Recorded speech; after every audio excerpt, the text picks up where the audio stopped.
Welcome, dear listener, to Dream Carriage, a place where the worries of the day slowly dissolve, and every word carries you closer to rest.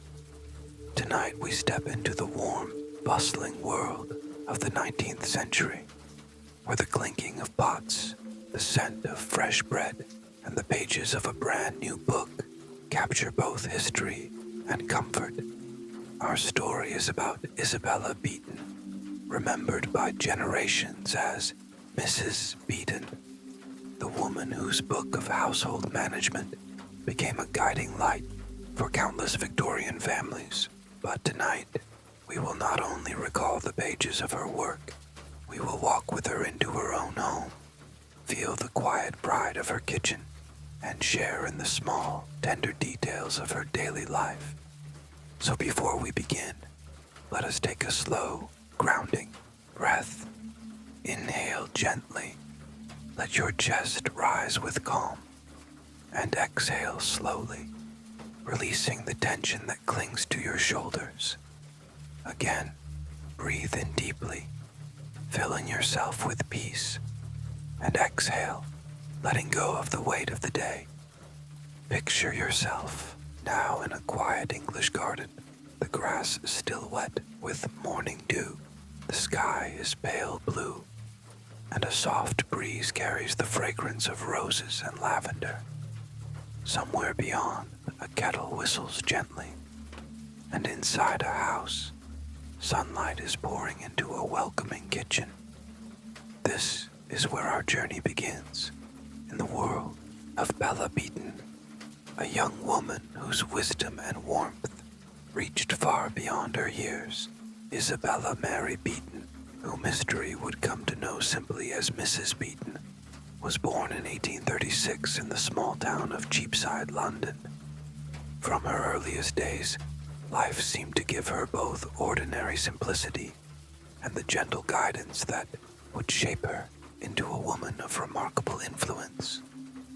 When Isabella was still a young girl, her father passed away. This loss might have left her family adrift, but instead, her mother found companionship again and remarried. The household expanded, and with it, Isabella became the eldest of more than 20 siblings and half-siblings. Imagine for a moment the sound of such a household, the echo of footsteps rushing across wooden floors, the constant chatter of children, and the endless tasks that came with caring for such a large family. For many, such an environment might have been overwhelming, but for Isabella, it became her training ground. She learned early the value of order, of patience, and of guiding hands that kept everything moving. She became, in many ways, her mother's partner, organizing small tasks, helping younger brothers and sisters, and learning how a well-managed home could mean the difference between chaos and harmony. The Victorian world around her was one of change and opportunity. London bustled with trade and invention, the railway expanding, the press spreading ideas faster than ever before. Isabella's mind absorbed it all, but it was within the intimate walls of home life that she gathered the knowledge that would someday fill her famous book. Each meal prepared, each room tidied, and each small act of care became a lesson. Even as a child, Isabella's presence carried a quiet steadiness. She watched carefully, she listened, and she remembered. And though she could not yet have known it, these early years in a crowded, noisy household were quietly preparing her to one day offer guidance to thousands of women who, like her, carried the responsibility of managing not just a home, but a family's well-being. As Isabella grew into a young woman, her life began to intertwine with that of Samuel Beeton, a spirited man with ambitions firmly rooted in the world of publishing. Samuel was a publisher of books and magazines, a man of ideas who saw the power of the printed page to reach into homes and change lives. Where Isabella had learned order, rhythm, and the value of home, Samuel brought vision, opportunity, and the energy of the press. Their marriage in 1856 was not simply a joining of hearts, but also of talents. Together they became partners, not only in life but in work. Samuel admired Isabella's quiet wisdom, her practical mind, and her gift for turning the ordinary into something thoughtful and ordered. He encouraged her to write, to share the lessons she had absorbed since girlhood, lessons about how to manage a household, how to bring calm and care into daily life, and how to nourish both body and spirit. At the time, Victorian households could be places of tremendous pressure. Families were large, expectations high, and knowledge often scattered or passed by word of mouth. Isabella began writing articles, offering gentle but precise guidance. How to set a table, how to plan a week's worth of meals, how to maintain dignity and grace even in the busiest of homes. Her words carried a calm authority, reassuring readers that the challenges they faced could be met with structure and kindness. For Samuel, these contributions enriched his magazines and publications. For Isabella, it was the beginning of something greater, a sense of purpose that reached beyond her own home. She had discovered not only a way to support her husband's work, but a way to extend her hand to countless women she would never meet, offering them the comfort of her voice across the printed page. Together, Samuel and Isabella formed a partnership that was both practical and affectionate. Their evenings were often spent in the glow of lamplight, with Samuel reading proofs while Isabella refined her notes, shaping advice that would one day form the foundation of her book. Theirs was not a life of glamour or extravagance, but of quiet diligence of two people who believed in the worth of guiding others with clarity and care. By the late 1850s, Isabella's contributions had grown beyond articles in Samuel's magazines. What began as short pieces of advice slowly blossomed into a vast collection of knowledge, carefully organized, practical, and filled with the kind of detail that brought both reassurance and guidance to countless households. In 1861, these writings were gathered together into one monumental volume. The Book of Household Management had more than 1,000 pages. It was not merely a cookbook, nor simply a manual of etiquette, but a complete guide to domestic life. Within its pages were recipes for nourishing meals, instructions for budgeting and planning, medical advice, and even gentle guidance on raising children. The book became an instant success for Victorian women, many of whom were responsible for maintaining large, busy homes with little formal training. Isabella's voice was like a steady hand upon their shoulder. Her words carried both authority and warmth. She did not scold or overwhelm. She explained, instructed, and encouraged with patience. Readers found comfort in the order she offered. A household could be a chaotic place. Meals to prepare, servants to manage, children to care for, and social expectations to uphold. Yet through Isabella's guidance, these countless tasks became manageable, even graceful. She gave women not only a manual, but also a sense of confidence that they could shape their homes into places of harmony and respect. Even the recipes themselves carried this dual purpose. They were clear and precise, written in a way that felt practical, yet touched with Isabella's quiet care. A simple soup or a loaf of bread was never just food. It was nourishment for body and soul. a reminder that the act of cooking could be as important as the meal itself. Soon, her name became a household word. To own Mrs. Beeton's book of household management was to possess a companion, a guide who seemed always present, always ready with advice, whether for the simplest task or the grandest dinner party. It was, in many ways, the Victorian family's most trusted friend.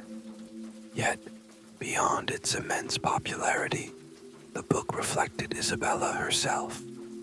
Her order, her compassion, her belief that even the busiest life could be lived with dignity, structure, and kindness. Behind the success of her book and the polished words that guided so many homes, Isabella's own life was not without difficulty. Married young, she and Samuel faced the challenges of family life in a world where health was fragile and medical knowledge still uncertain. Isabella bore 4 children in her short life, but sorrow touched her deeply, for only 2 of them survived infancy. The heartbreak of loss weighed heavily upon her tender heart. Imagine for a moment the quiet of her nursery after such loss, the stillness of a cradle, the silence where once she had hoped for laughter. Yet even in grief, Isabella remained composed, turning her experiences into empathy that infused her writing with a depth readers could sense, even if they never knew her struggles in detail. Her marriage to Samuel was a partnership of love and ambition, but it was not without strain. Publishing was an uncertain trade, and financial pressures often loomed over the household. Still, they shared evenings by lamplight, working side by side, each supporting the other. For Samuel, Isabella was both wife and collaborator, a steadying influence whose contributions lifted his publications. For Isabella, Samuel was the doorway through which her voice could reach thousands, even as she carried the weight of home and family. In spite of her trials, Isabella remained devoted to her mission to bring clarity, comfort, and confidence to the homes of others. Perhaps it was this mix of personal sorrow and steadfast purpose that gave her work its unique balance of warmth and strength. Her readers trusted her not only because she offered instruction, but because her words seemed touched by understanding, the kind of understanding that can only come from living both joy and pain. Tragically, Isabella's life was brief. In 1865, at the age of only 28, she died from complications shortly after the birth of her 4th child. The news cast a shadow over those who knew her, and yet her book, her legacy, lived on. Though her voice was silenced far too soon, it continued to whisper from every household shelf, steady and dependable, as though she were still there guiding, advising, and comforting. Though Isabella Beeton's life ended far too soon, her words did not fade with her passing. The book of household management remained on shelves across Britain, its pages turned daily by countless hands. Mothers and daughters, servants and mistresses, alike, all found within it a sense of steadiness, a trusted voice guiding them through the 1,000 little details of daily life. Her influence reached far beyond recipes or instructions. In many ways, she offered reassurance. Her book reminded women that they were not alone in their responsibilities. Each page carried the calm of a friend at their side, whispering gently that every challenge could be managed step by step. Generations grew up with Mrs. Beeton's book as part of the household. Long after her own time, she was remembered as the quiet guardian of Victorian homes. Her advice quoted at dinner tables, her recipes recreated in warm kitchens. Even as new eras came with new inventions, Her name endured, a symbol of order, care, and quiet dignity. Today, historians recognize Isabella not only as an author, but as a pioneer. At just 25, she had shaped a work so monumental that it defined the standards of household life for decades. In a society where women's voices were often overlooked, hers carried through, calm, firm, and unshakably present. And so her legacy is more than the sum of recipes and household tips. It is a reminder of the power of kindness expressed in simple, everyday acts. It is the knowledge that caring for a home is not a trivial duty, but a craft, an art, and a way of weaving comfort into the lives of others. As we close this story tonight, imagine Isabella's kitchen once more. The soft glow of lamplight, the scent of fresh bread, the quiet hum of a family gathered together. Let this image rest gently in your mind, like a candle flame, steady in the night. Now, breathe deeply. Feel your body grow heavy with rest, your thoughts drifting like pages turned slowly in a cherished book. Allow sleep to come as naturally as evening shadows, carrying with it the same calm Isabella once shared with her readers. Good night, dear listener. May your dreams be filled with peace, warmth, and the quiet strength of a well-tended home.